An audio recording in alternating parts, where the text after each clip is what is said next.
आज राज भंडारागढ़ निगम द्वारा मंडी समितियों में बनवाए जा रहे 5-5 हजार एमटी के 37 स्थलों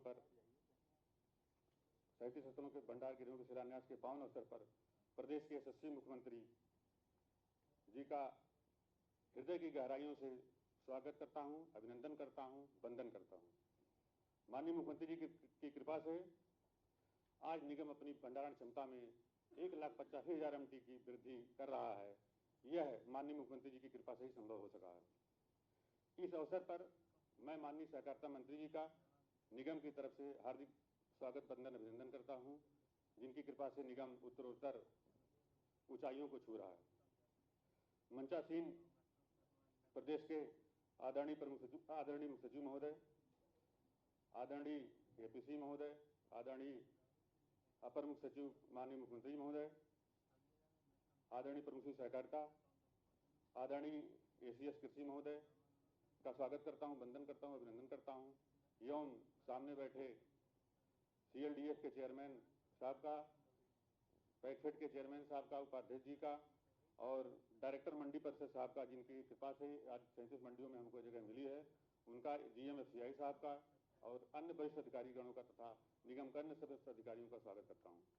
माननीय महोदय, आपको ये बताना है कि आपकी कृपा से वर्ष 2018 में निर्णय लिया गया था कि 40 मंडी स्थानों पर बीओटी के आधार पर राज भंडारागार निगम और मंडी समितियों में जो 37-40 जगहों पर भंडार गृह का निर्माण किया जाएगा।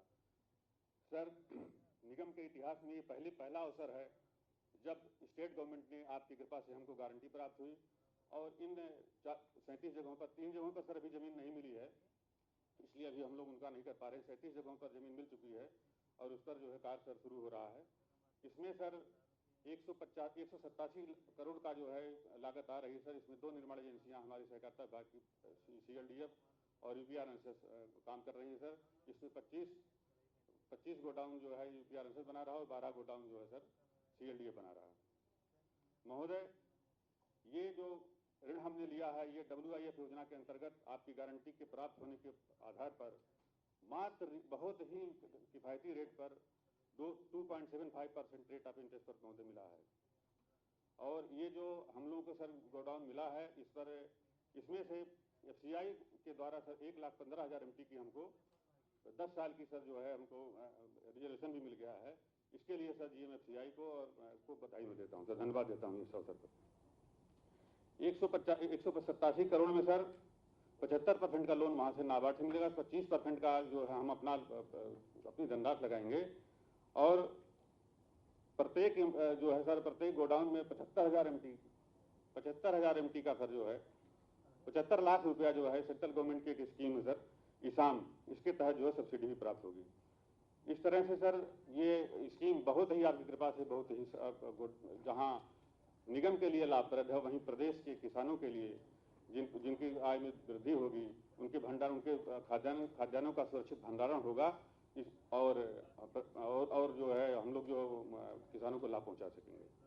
महोदय, आपकी अनुमति हो तो आगे हम अपना पावर पॉइंट प्रेजेंटेशन की करें।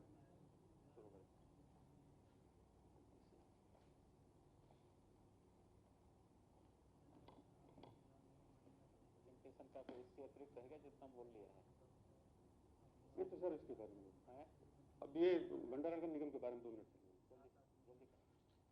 सर। राज भंडारागार निगम 1958 में सर ये वेयर हाउसिंग कॉर्पोरेशन एक्ट के तहत जो है गठित हुआ था सर। इसमें 50% शेयर सीडब्ल्यूसी का है, सेंट्रल गवर्नमेंट का 50% स्टेट गवर्नमेंट का है सर। हम लगातार सर जो है अपने स्थापना वर्ष से लाभ में हैं और आपके सर जो इधर पिछले 3 सालों में आगे वाले में 3 सालों में सर जो है अब तक जो है सबसे ज्यादा जो हम लाभ आए हुए 101 करोड़ रुपए की सर जो इस बार लाभ हुआ हमारा। और हम सर दोनों अंशधारियों सीडब्ल्यूसी और स्टेट गवर्नमेंट दोनों को लगातार सर जो है लाभांश देते रहे हैं। अभी इस साल लाभांश उन्होंने 20% 1 करोड़ 11 लाख 65 लाख का दिया है सर। आगे हमारे बोर्ड ऑफ डायरेक्टर ने निर्णय लिया है कि 22% की दर से सर हम लोग जो है लाभांश देंगे। हमारा सर ऑडिट महालेखाकार द्वारा किया जाता है। 16-17 तक का ऑडिट पूर्ण हो गए हैं सर, 17-18 का प्रगति पर है सर। निगम के कार्मिकों को सर वो सारी सुविधाएं अनुमन्य है जो स्टेट गवर्नमेंट के कर्मचारियों को दी जा रही है सर। आगे सर हम लोग 10 लाख एमटी का आपके निर्देशन में जो आपने बताया था सर कि जो है स्टेट की कैपेसिटी क्षमता बढ़नी चाहिए, वो 10 लाख एमटी की सर आगे हम लोग निर्माण क्षमता बढ़ाने का प्रयास कर रहे हैं, जिसमें 6,85,000 एमटी पीजी में सर, 1,85,000 एमटी जो आज हो रहा है, और 68,000 हमारे अपनी जगह हमारी गोडाउनों में जगह है, उसको हम बनाने जा रहे हैं सर। और साइलो का सर जो है हमीरपुर, पीलीभीत और ललितपुर में, जिसमें sir state warehousing nodal agency है, वो सर जो है हम लोगों ने इसमें टेंडर फाइनल कर दिया है। ये भी सर आगामी 2 वर्षों में हम लोग पूरा कर लेंगे। पारदर्शिता एवं पर्यावरण के दृष्टिगत सर जो है हमारे निगम में सारे कार्य जो है टेंडरिंग से कराए जा रहे हैं, और निगम के धर्म कांटों को सर और सारी मार्केट जो है सर समस्त वस्तुएं हम जीएम के माध्यम से ही खरीद रहे हैं सर। और हम लोग सर अपने धर्म कांटों को ऑनलाइन कर रहे हैं, नाप तोल की सुविधा जिससे हो। एक सर अभी जो धान खरीद अभी आगे स्टार्ट होगी, उसमें सभी गोडाउन्स पर सर जो है ऑनलाइन रिसीट की व्यवस्था की जा रही है सर। भंडार गृहों पर सर जो है जो भंडार गृह बन रहे हैं वो एकदम से नए FCI के मानक के अनुसार 2000 DSR रेट के आधार बन रहे हैं। कुछ सर हमारे जो है लोग कार्य करते हैं, कुछ हमारे चित्र हैं, ये सर वैज्ञानिक भंडारण के हमारे चित्र हैं। गोदाम में ट्रक सर इस तरह से अंदर जा रहा है, ऑनलाइन सर धर्म काटा वहाँ पर तौल करते हुए सर, ये सर खाद्यान्न उतारते हुए, गोदाम के अंदर सर स्टैकिंग, ये सिमुलेशन करते हुए सर वैज्ञानिक भंडारण का। निगम के केंद्र पर सर इलेक्ट्रॉनिक धर्म काटा है सर। ये सर साइलो है, जो स्टील का साइलो है सर, इसमें तो केवल चावल वो गेहूं रखा जाएगा सर। ये 50,000 MT के रेल साइड में सर बनेंगे। इसके अतिरिक्त सर जो है निर्माण एजेंसी है यूपी आंसर इनके कुछ चित्र हैं सर। ये इनका मुख्यालय भवन इन्होंने खुद बनाया है सर। ये सर एक जो है मुरादाबाद में भी बनाया है, ये गोरखपुर में सर बनाया है इन्होंने, ये जनपद मुरादाबाद वाला सर। नेक्स्ट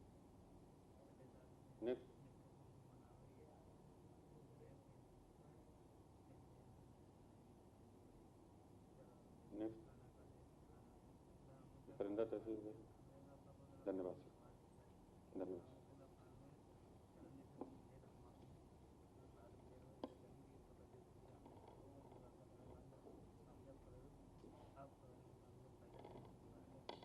धन्यवाद प्रबंध निदेशक महोदय। अब मैं सादर आमंत्रित करता हूं माननीय सहकारिता मंत्री श्री मुकुट बिहारी वर्मा जी को उनके उद्बोधन के लिए।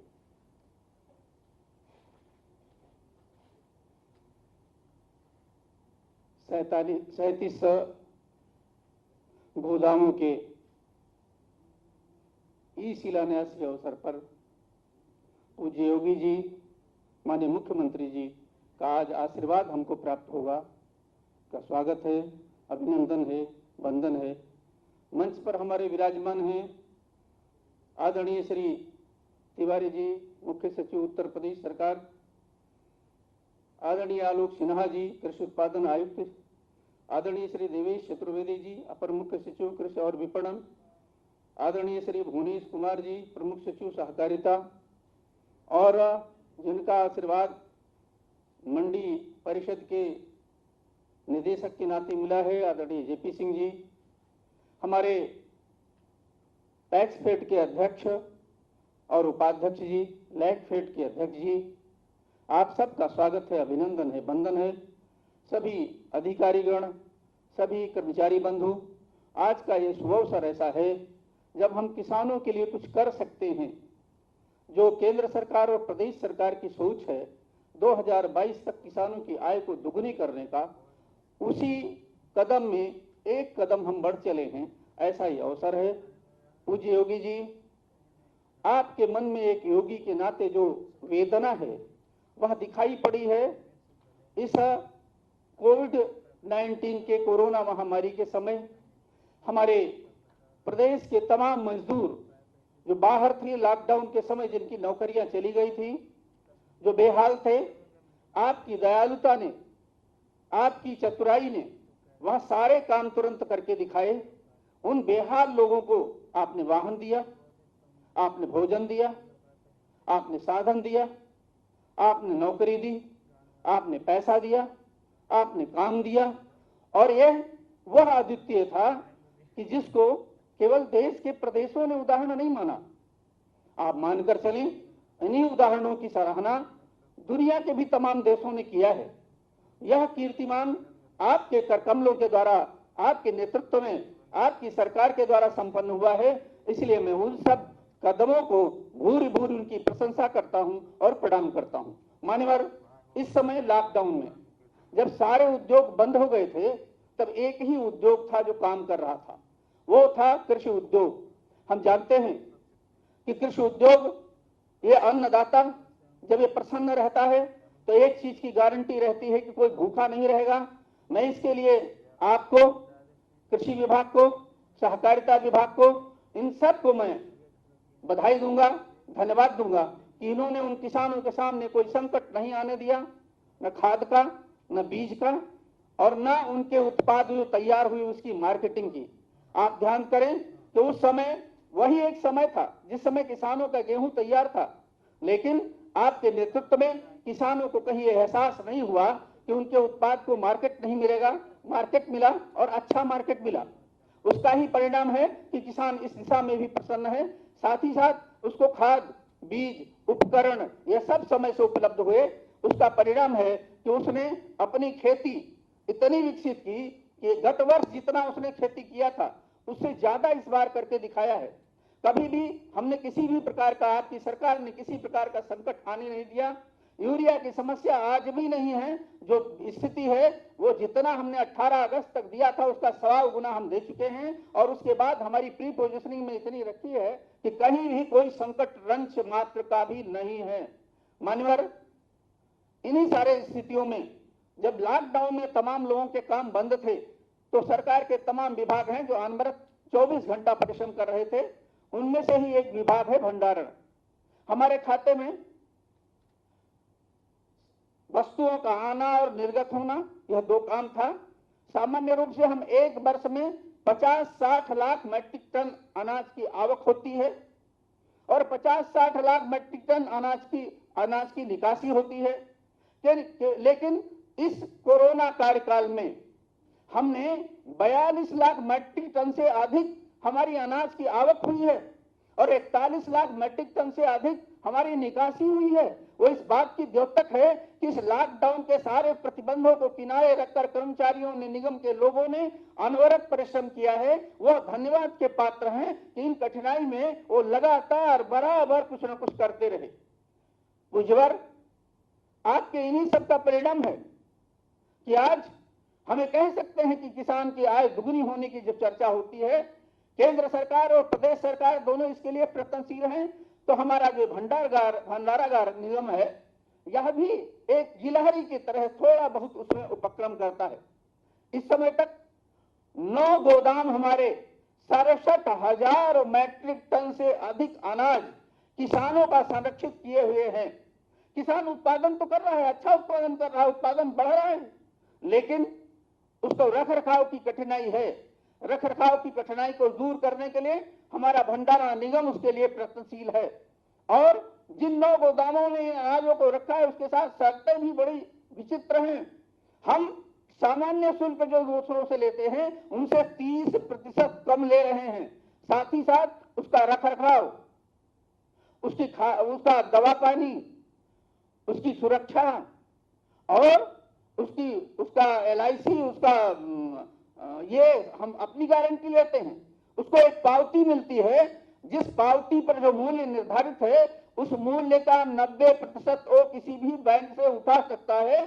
जब उसकी आवश्यकता हो तब वो अपने सामान को बेचे, जब उसको सही मार्केट मिले।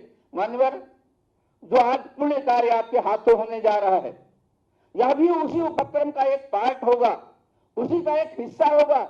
आज ये जो 37 गोदाम है, ये 37 गोदाम जहां पौने 1,85,000 मैट्रिक टन की क्षमता उत्तर प्रदेश की बढ़ा रहे हैं, वहीं 37,000 मैट्रिक टन अनाज किसानों को संरक्षित रखने की गारंटी ले रहे हैं उसी रेट पे। ये मान्यवर किसानों के लिए किया जाने वाला आपका बहुत ही पुनीत कार्य है। और मैं कहता हूं, अन्नदाता प्रसन्न रहेगा तो देश खुशहाल रहेगा, प्रदेश खुशहाल रहेगा। आपके इस उपक्रम ने लगातार ये प्रयास किया है कि किसान खुशहाल हो, उसके चेहरे पर मुस्कान आए। आज मैं एक विषय छोटा सा स्मरण कराना चाहता हूं। हमारे अपर मुख्य सचिव रेड्डी जी अस्वस्थ होने के कारण आज नहीं आ पाए हैं, लेकिन इसमें इतना बड़ा उनका योगदान रहा है, उनको मैं आज के दिन धन्यवाद देना चाहता हूं। और फिर से आप सबको प्रणाम करके यह जो अन्नदाता के चेहरे पर मुस्कान लाने का हमारा संकल्प है, सरकार का संकल्प है, उसमें हमारा एक कदम आगे बढ़ चला है। आपको प्रणाम, आपका आशीर्वाद। बहुत बहुत धन्यवाद माननीय मंत्री जी। वृक्ष कबहु नहीं फल बखे, नदी न संचय नीर, पर मारत के कारणे साधु धरा शरीर। ऐसे हैं हमारे पूज्य महाराज जी, माननीय मुख्यमंत्री जी। संत हृदय नवनीत समाना, कहा कविन पर कहे न जाना, निज प्रताप द्रवे नवनीता, पर दुख द्रवे संत सुपनीता।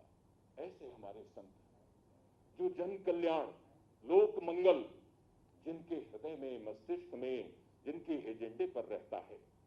मैं उन पूज्य महाराज जी को सादर आमंत्रित करता हूं।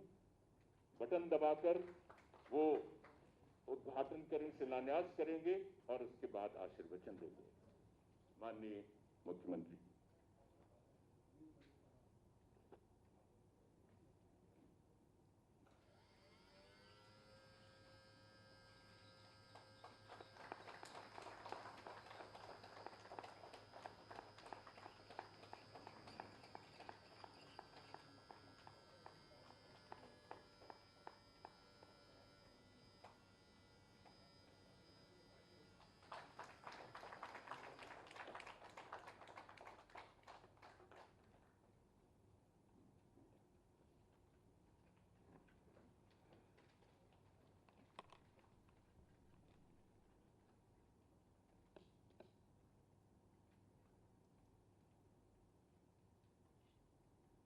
प्रदेश की 37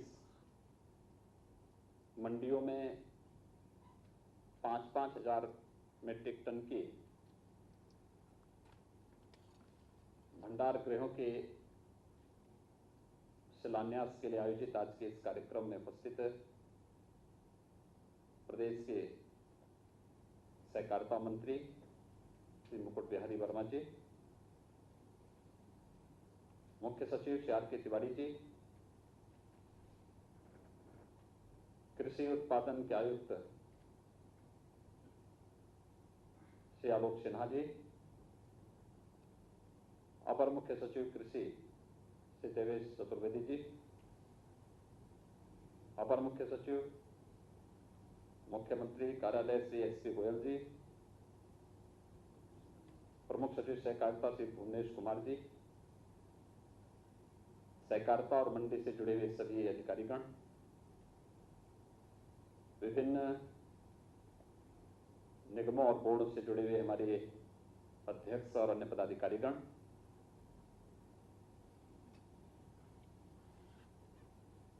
आज का यह शिलान्यास का कार्यक्रम हम सबको अभिभूत करने वाला है। कोरोना कालखंड में भी हम सब अन्नदाता किसानों के हित के बारे में नई नई योजनाओं को लेकर के आगे बढ़ेंगे, इस संकल्प का एक जीता जागता उदाहरण है। इन भंडारण गृहों की उपयोगिता क्या है, ये हम सब इसी से अनुमान लगा सकते हैं कि कोरोना कालखंड में आदरणीय प्रधानमंत्री जी ने लॉकडाउन के दौरान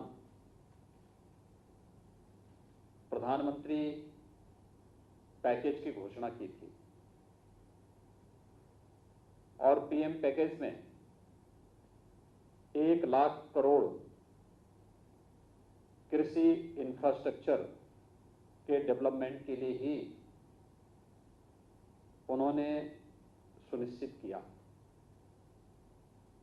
कृषि इंफ्रास्ट्रक्चर की जब हम बात करते हैं तो उसमें अन्नदाता किसानों के लिए भंडार गृहों की क्या आवश्यकता है, इसके महत्व को हम बहुत अच्छे ढंग से समझ सकते हैं। और आज मंडी समिति और सहकारिता ये दोनों मिलकर के 2018 में जो एक MOU मंडी समिति के साथ उत्तर प्रदेश राज्य भंडारण निगम ने किया था, उस क्रम में 37 भंडारण गृहों की स्थापना के कार्यक्रम का शिलान्यास यहां पर संपन्न हो रहा है। मैं इसकी उपयोगिता को इसलिए भी समझ सकता हूं क्योंकि अगर किसानों की आय को दुगना करना है तो हमें किसानों को न्यूनतम समर्थन मूल्य देने की कार्रवाई को युद्ध स्तर पर आगे बढ़ाना होगा। मार्च 2017 में जब हमारी सरकार आई थी तो उस समय हमारे सामने एक चुनौती थी। जब मैंने बैठक बुलाई थी तो बैठक के दौरान मेरे सामने सबसे पहला प्रश्न ये उठाया कि हम लोग किसानों से खरीदेंगे तो, लेकिन ये गेहूं रखेंगे कहां? हमारे पास स्टोरेज क्षमता नहीं है। और जब हम लोगों ने, क्योंकि 19 मार्च को सरकार ने शपथ ग्रहण किया था, 1 अप्रैल से गेहूं क्रय की कार्रवाई प्रारंभ करनी थी, तो सबसे पहला प्रश्न स्टोरेज का ही हमारे सामने उठा था। और इसके बाद जब ये कार्रवाई हम लोगों ने प्रारंभ की भी तो लोगों को विश्वास नहीं हो रहा था कि सरकार भी किसानों से उनके उत्पाद को खरीदेगी। किसान की उत्पाद को खरीदना, उसको क्रय करना और अगले 48 घंटे के अंदर उसके अकाउंट में पैसा चला जाए, यह अपने आप में एक सपना था। और वह सपना 2017 में सरकार के आने के साथ प्रारंभ हुआ। पहले ही वर्ष में 37 लाख मीट्रिक टन गेहूं का क्रय किसानों से सीधे करते हुए न्यूनतम समर्थन मूल्य किसानों के खाते में देने का कार्य किया गया था। अगर हमारे पास स्टोरेज क्षमता नहीं होती तो हम लोग ये कार्य नहीं कर सकते थे। और उस समय भी इस बात को हम लोग अक्सर इस बात को देखते हैं, जब भी हम किसानों को न्यूनतम समर्थन मूल्य देने की बात करते हैं तो ये प्रश्न स्टोरेज की उठती ही है। और जहां पर स्टोरेज नहीं, हम खरीद तो लेते हैं लेकिन स्टोरेज नहीं, तो बारिश में या फिर जहां तहां वह उत्पाद खराब होती है, सड़ती है, फिर उसी सड़े हुए माल को हम लोग जनता में वितरित करने का कार्य भी करते हैं। यानी धोखा है जनता के साथ। लेकिन मैं कह सकता हूं पिछले 3 वर्ष के दौरान इसको बदला गया, लोगों के सामने एक नया माहौल दिया गया और हर वर्ष किसानों की उपज को खरीदने का कार्य आज लगभग 53 लाख मीट्रिक टन तक पहुंचा है। ये चीजें इस बात को साबित करती हैं कि जब किसान को सरकार उसकी उपज का उचित दाम देने लगता है तो किसान न केवल सरकार न्यूनतम समर्थन मूल्य से उसके जीवन में व्यापक परिवर्तन लाने का कार्य करती है, तो इसके माध्यम से मार्केट को भी नियंत्रित करने में मदद मिलती है। कालाबाजारी पे भी रोक लगती है, अन्नदाता किसान का शोषण रुकता है और जो किसान एक समय में खेती किसानी से विमुख होकर के जहां तहां मजदूरी करने के लिए, प्लान करने के लिए मजबूर होता था, पिछले 3-3.5 वर्षों में वही किसान वापस अपनी खेती के लिए वापस फिर से आया है और उसको एक विश्वास हुआ है कि खेती किसानी अब घाटे का सौदा नहीं बल्कि एमएसपी के अच्छे दाम मिलने के बाद लागत का 1.5 गुना दाम किसानों को मिलना प्रारंभ हुआ है और आज उसका परिणाम है कि किसानों ने फिर से जो परंपरागत खेती किसानी का कार्य करते थे, इससे विमुख हो रहे थे, वे लोग फिर से अपनी खेती की ओर मुड़े हैं और फिर अन्नदाता किसान के रूप में अपनी भूमिका को फिर से उसी रूप में उन्होंने आगे बढ़ाना प्रारंभ किया है। मंडी समिति में अगर स्टोरेज क्षमता हम लोग तय कर लें, स्थापित कर लें, बहुत बड़ा कार्य हो सकता है। और नई प्रतिस्पर्धा में जब हम लोगों ने निजी क्षेत्र को भी मंडी क्षेत्र में आमंत्रित किया है, इस नई प्रतिस्पर्धा के लिए न केवल सहकारिता को बल्कि मंडी समितियों को भी आगे आना होगा, क्योंकि जो जितनी अच्छी सुविधा किसानों को दे पाएगा और जितनी स्वस्थ प्रतिस्पर्धा को आगे बढ़ा पाएगा, वही इस कंपटीशन में बना रह पाएगा और उस प्रतिस्पर्धा के योग्य अपने आप को तैयार करने के लिए आज एक नई शुरुआत हुई है। मैं तो ये मानता था कि 18 में जो एमओयू हुआ है, कहीं वह केवल एमओयू तक ही सीमित न हो जाए, लेकिन मुझे प्रसन्नता है कि जिन 40 स्थानों पर ये मंडियां बननी थी, मैं तो चाहूंगा कि 75 के 75 जनपदों में हर एक जगह न केवल हमें उत्तर प्रदेश भंडारण निगम के माध्यम से के साथ मिलकर के, अभी तो आवश्यकता पड़ती मंडी समिति को स्वयं भी मंडियों के अंदर कोल्ड स्टोरेज भी बनाने चाहिए, सेलोज भी बनाने चाहिए और अत्याधुनिक भंडारण की क्षमता को अर्जित करते हुए एक नए सिरे से, क्योंकि केवल ये अनाज मंडी में ही नहीं, फल मंडियों में, सब्जी मंडी में भी हम लोगों को इस प्रकार की सुविधा देनी चाहिए कि किसान के उत्पाद को कुछ देर, कुछ दिनों तक हम सुरक्षित रख सकें।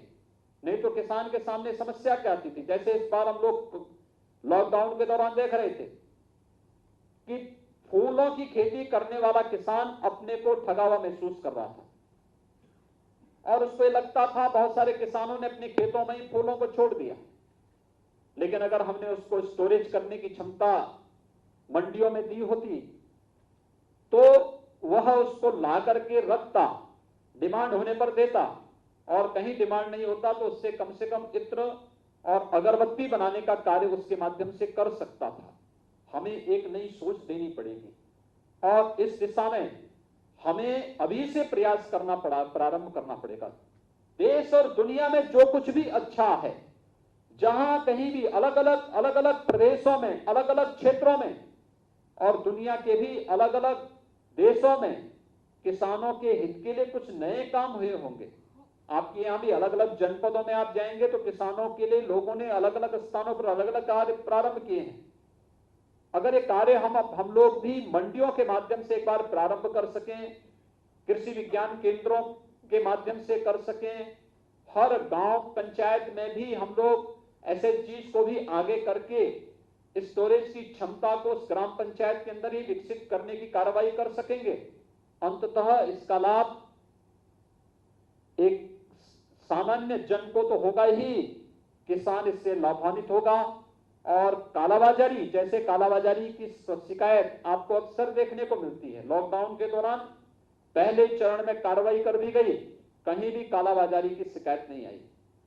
हम लोग ये मान करके चले थे कि लॉकडाउन के बाद हम अनलॉक में आ गए, अब कोई समस्या नहीं आएगी। 15 दिन पहले मानसून आने के नाते खेती किसानी के लिए किसानों को 15 दिन पहले तैयारी करनी पड़ी, लेकिन थोड़ी सी हम लोगों ने लापरवाही क्या की कि खाद और यूरिया की कालाबाजारी होती हुई दिखाई दी, और जैसे ही कार्रवाई प्रारंभ हुई तो पर्याप्त मात्रा में खाद की उपलब्धता फिर से मार्केट में दिखाई देने लग गई।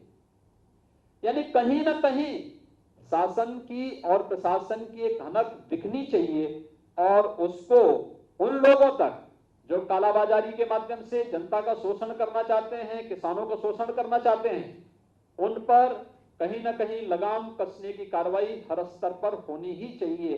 आज के इस अवसर पर जब यहां पर 5-5 हजार मीट्रिक टन के 37 स्टोरेज क्षमता के लिए भंडारण गृहों की स्थापना के लिए आज इस शिलान्यास का कार्यक्रम यहां पर संपन्न हो रहा है, मुझे विश्वास है कि हम इन भंडारण गृहों के माध्यम से उत्तर प्रदेश के अंदर हर मंडी के अंदर, हर जनपद में कुछ नई सोच के अनुसार भंडार गृहों की स्थापना करके किसानों की आमदनी को कई गुना आगे बढ़ाने में हम भी मददगार हो पाएंगे। मंडियां भी, सहकारिता विभाग भी, उत्तर प्रदेश भंडारण निगम भी इस भूमिका के साथ अपने आप को तैयार करेगा। आज के इस अवसर पर इस कार्यक्रम के प्रति हृदय से उत्तर प्रदेश भंडारण निगम को, मंडी समिति को हृदय से बधाई देता हूं, अपनी शुभकामनाएं देता हूं और विश्वास व्यक्त करता हूं कि किसानों की आमदनी को बढ़ाने में आप सब एक महत्वपूर्ण भूमिका का निर्वहन करेंगे। आप सबके प्रति मेरी शुभकामनाएं। धन्यवाद। जय हिंद।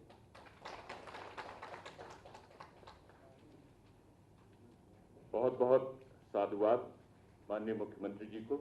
और अब धन्यवाद ज्ञापित करने के लिए मैं श्री भुवनेश कुमार जी, प्रमुख सचिव महोदय को आमंत्रित करता हूं।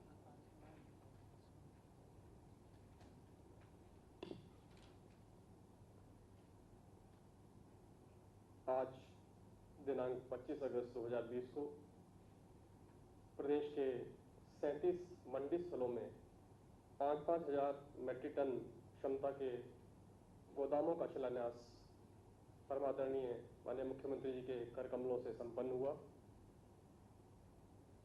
ये योजना बिना उनकी प्रेरणा और मार्गदर्शन के फलीभूत नहीं हो सकती थी और आज के इस अवसर पर हमें उनका बहुमूल्य समय एवं आशीर्वचन भी प्राप्त हुआ। इसके लिए हम उनके हृदय से आभारी हैं। इस योजना में लगभग 187 करोड़ रुपए की धनराशि का व्यय होना है, जिसमें 27 करोड़ रुपए की सब्सिडी भारत सरकार की योजना से प्राप्त होगी।